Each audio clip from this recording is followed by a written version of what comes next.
अनि हामीले त्यसको लागि पनि फेरि तिमीलाई अप्ठ्यारो होला किटानी जाहेरी पनि दिन्छ शहीद परिवारले मेरो छोराछोरी फलानु फलानु फलानले मारे भनेपछि जाहेरी दिएको छ अनि समात्न पर्छ पर्दैन गृहमन्त्रीले अनि उले सुशासन दिन्छु भनेको छ त कस्तो खालको सुशासन मैले बुझेँ आज हिम्मत छैन यिनी गृहमन्त्रीको कि राजीनामा दिन पर्छ कि उले मन्त्री नै बस्ने भने चेन्ज गर्न पर्छ लुलो लङ्गडो भए अब नैतिकता भन्दा राजीनामा दिनु पर्छ हेर्नुहोस् हैन तर उहाँले भन्दै हुनुहुन्छ ब्रेक थ्रु हुन्छ सब पक्राउ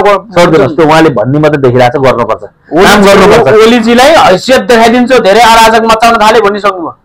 लक्ष्मी पूजाको दिनबाट जब हामी साथ भेटेर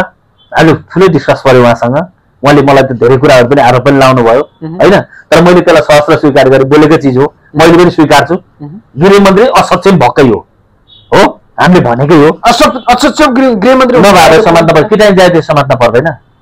किटानी जाहेरी भनेको मेरो छोरा मार्यो भनेर किटानी जाहेरी त इन्भेस्टिगेसनको लागि त समात्न पर्यो नि त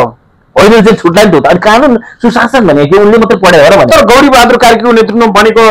उच्च स्तरीय छानबिन आयोग बनाएको छ यो आयोग भन्ने कुरा नेपालको आयोगलाई कहिले पनि विश्वास नगर्नुहोस् यो राजनीति रूपमा टालटुल गर्ने आयोग हो यो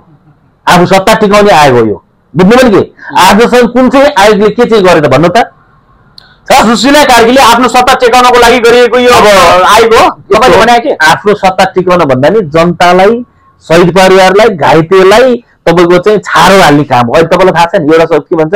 संयन्त्र बनाएको छ अहिले एउटा गौरी बहादुर नेतृत्वमा बनेको जुन उच्च स्तरीय छानबिन आयोगले एउटा पक्राउ गर भनेर प्रतिवेदन दिँदैन विश्वास लाग्दैन तपाईलाई छानबिन आयोगमाथि नै विश्वास त्यति विश्वास लाग्दैन आयोग सबै आयोगहरु पिएको नकल देख्नु भएको छ आयोगले पहिला पनि त तपाईलाई थाहा छैन गौर हत्याकाण्ड भयो गौर हत्याकाण्ड त राजनीतिक काण्ड थियो नि त त्यतिखेर त तत्कालीन मान्छे त पट्टापट समातेर छानबिन गरे हो नि त अहिले चाहिँ नसक्ने भन्ने हुन्छ त्यहाँ कतिजना मरेको थियो त एकै दिन 29 जना त लास त चोरी खेलमा ल्याए हामीले सुन्नेमा कोही लास त उतै याद गरिएर भने पनि सुन्ने आए त्यसकारणले राजनीतिक रूपमा साच्चै राष्ट्रलाई म समुन्नत बनाउँछु न्यायपालिका भनेको यसरी गर्नुपर्छ गृह प्रशासनले यसरी सरकार चलाउन पर्छ भन्ने हो नि उहाँले पक्राउ गर्न पर्थ्यो उहाँ चुकिसक्नु भएको छ धेरै चिजमा चुक्नु भएको छ सुशीला कार्कीले चुक्नु भएको छ कसरी भए जुन हिजोका दिनमा त गृहमन्त्री ओम प्रकाश अर्याललाई कानुनी क्षेत्रमा 20 वर्षसम्म वकालत गर्नुभएका व्यक्ति यही पूर्व केपी शर्मा ओलीलाई प्रधानमन्त्रीज्यूलाई घुँडा टेकाएका व्यक्ति अब एकदम राम्रो प्रश्न गर्नु तपाईले सुन्नुस् न मैले पटक पटक भन्ने गरेको छु संचार भन्ने मान्छे संचार मन्त्री हुनुपर्छ भन्ने यही देश मात्रै होला समाचार भन्ने र तपाईको चाहिँ राष्ट्रको संचार मन्त्री भएर चलाउने चिज अलग बाटो हो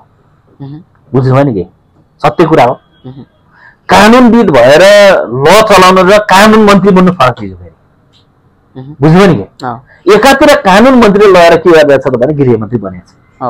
गृह प्रशासन सम्बन्धी ज्ञान त होला उनले अल्पज्ञान भन्छ के त्यसलाई थोरै बुझेर धेरै जाने छु भने तर ज्ञान छैन हैन यिनीमा अनुभव छैन त्यस्तो छैन हेर्नुस् अनुभवको विज्ञता छैन यिनीमा हामीले देखा त बोल्न मिल्छ मिल्दैन थाहा छैन साइडै भन्नुहुन्छ नि रमेश खरेल जस्तो हुनु पर्थ्यो हुन त उ पनि फेरि धेरै बोल्ने मान्छे हो म त सिधै भन्ने छैन पैसा डराउनु छैन रमेश खरेल जस्तो अब तपाईको बुद्धि बिगारे एउटा नेता छ गृहमन्त्री असफल भन्दै गर्दा कस्तो खालको गृहमन्त्री चाहनु भएको त यस्तो हामीले चाहेको भन्दा नि यो त प्रधानमन्त्री सुशीला कार्कीले चाहेको चिज हो प्रधानमन्त्रीले चाहेको हो कि बालेन शाहले चाहेर बालेन शाहले पनि उनलाई नजाने भने हो बालेन शाहले पनि पछिल्लो तर्म बालेन शाहको अभिव्यक्ति सुन्नु होला नि गृहमन्त्रीबाट उ सन्तुष्टि छैनन् भन्ने अहिले आइसकेको छ बोलाउनु पर्यो फिर्ता बोलाउनु पर्यो भन्ने कुरा पनि भनिसकेको छ अब उनलाई अब यस्तो छ कि उनलाई यो एक हप्ता हो एक हप्ताभित्र गृहमन्त्रीको पद चढ हुन्छ हेरिबस्नु गृहमन्त्री आउँछ उनले काम गरेन नि ल्याउनु परेन भने